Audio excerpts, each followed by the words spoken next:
Tools of Empowerment for Success, known as TOES Niagara, is developing a code of conduct to prevent human trafficking in the hospitality and tourism industry in the Niagara region. Joining me in studio today is Executive Director Nyarai Kapisavanhu and the Chair of the Steering Committee for the Code of Conduct, Corrina Massicotte. Ladies, thank you for joining me today. I will start with you with the first question here. So TOES Niagara has partnered with two major institutions to help make the Code of Conduct a reality. So talk to me about who you're working with. This project has been made possible through funding our major partner, WAGE, Women and Gender Equality, and we have partnered with Brock University for the project as well. And what is the need? Why are we doing this? Well, human trafficking is a bigger problem than people realize in the Niagara region, and with our hospitality and tourism industry, millions of people coming in every year, being close to the border, there's a lot of human trafficking that's happening both for sexual exploitation and labor, because people have we've got a lot of newcomers that have come into the region as well who are looking for work, and some of them are being exploited for labor, and so we thought there was a need to address the human trafficking problem within the Niagara region, and specifically in the hospitality industry. And so we know that through this project, the objective is to make Niagara a safe tourist destination and community, obviously, to live and to work. So what is being done in order to really obtain this goal, and what should be given the right, but sadly is part of the scary reality that we live in today?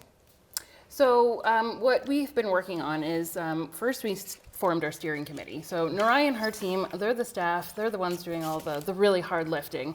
But as a volunteer, I really felt it was important to join the steering committee, and because this is really important work that we're doing, because we have such a thriving tourism industry in Niagara, and it's only going to grow. There's a lot of plans for Niagara Falls, that things are going to get worse. So put our steering committee together.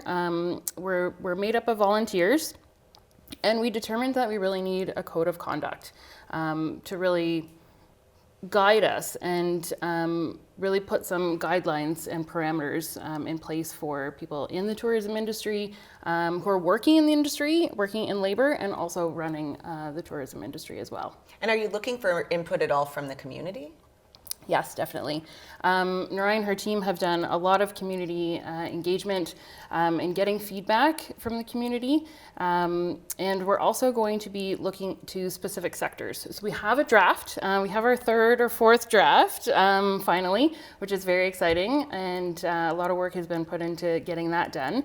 But now we're going out to specific sectors. So example, we're going to the tourism industry, and those people working in the tourism industry, can you read the code of conduct? Are we missing anything? We went to law enforcement, asking their opinion, the education sector, to the municipalities, just making sure that we're not missing anything, and it's something that people are going to be able to stand behind. And so I understand, part of this is to provide awareness and tools and support to the hospitality and tourist industry to ultimately prevent human trafficking here in Niagara. So what are some of the things that are being done to support this? Some of the work involves training for frontline staff, in fact, for everybody within the service industry, the hospitality and service industries. We've got training, we've got policy advocacy and policy formation that we can help with in terms of fighting and preventing human trafficking, and helping especially frontline staff to recognize and identify signs of human trafficking, and making them aware of the resources in the community, because we've got a lot of resources in the community in Niagara that help either victims or help people who think they know somebody who's being trafficked. So just it's mostly education for prevention purposes. And just to touch on a little more, teaching people in the tourism industry signs to look for, what would be an example of something? Well, for example, if you're working at the front desk and you notice there's a room that has constant moving, one person is checking, but there's people going in and out, so many people at the same time, that could be something. Or you find an elderly guy checking in, or an older guy checking in with a young lady who does not look comfortable, she's not allowed to talk, things like that to look out for. And so we are trying to see if hotels can have client-facing posters and things like that around human trafficking, warning about human trafficking, and who to contact if you think you've been trafficked. And then maybe also having some things in the rooms or training, like our housekeeping staff, when they walk into a room, what are some of the things they look out for? Is there signs of blood? Is there signs of just something not okay? So those are the things that we're going to be looking at in details in terms of how they can help to identify and therefore report cases of human trafficking. And I'm sure you see this. I definitely have seen it over the years as a news reporter. I think a lot of people aren't aware of how prevalent this is, and especially here in the Niagara community. And you hear a lot of people that say, you know, oh, when I was young, I went off to the park, no problem, or I let my kids go off to the park and we didn't worry about stuff like that. But it is very real, so much so that you're developing the code of conduct. So what do you say to people who may be watching this and be surprised to hear about this? And I would also might add, it's not just going to the park on your own for your kids, right? It's being on social media on your own and not being monitored. Because, you know, that's where a lot of it is happening, right, Nyarai? Yeah.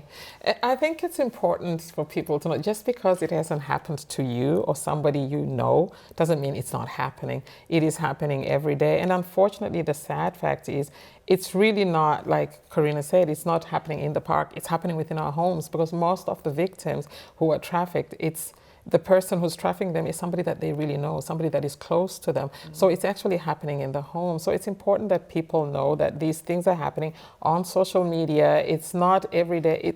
Gone are the days where people used to have to watch out for a van and a weird looking man in a van. Okay. The world has advanced. The way traffickers have changed the way they do things. As technology advances, and so too are the methods of trafficking. They have changed and they're advancing. And so our responses also have to be advanced to keep up with the times, because social media is a thing. We've got traffickers, we've got pimps within the schools and high schools. It's happening more than people actually realize. And so it's important that people educate themselves or get educated. And that's why we're having these resources out to the communities as well as the organizations we're working with, to just create that awareness that it is a problem, it's prevalent, and it's happening right under your nose more than you know it. Where can people go to get more information? Is there anywhere specific? Yeah, absolutely. They could call TOWS Niagara for a start, or go to our website. We've got the YWCA that also does work around human trafficking, and they have a shelter. We've got the native, the Fort Erie, not the Fort Erie, the Niagara region Native Center. They also do some work, as well as victim services. But they could call the national hotline. It's a 24-hour number for if they need any help in terms of if they are victims or if they suspect that somebody is being trafficked. And the national hotline is 24 hours, operates in more than 200 languages. Okay, we'll make sure we have the number to put up there as well. Thank you. 1-833-900-1010. All right, there you go. Well, thank you so much for joining us in studio today. It's such an important interview and information to get out. We'll have to have you back in the studio soon. Well, thank you for having us. Thank you.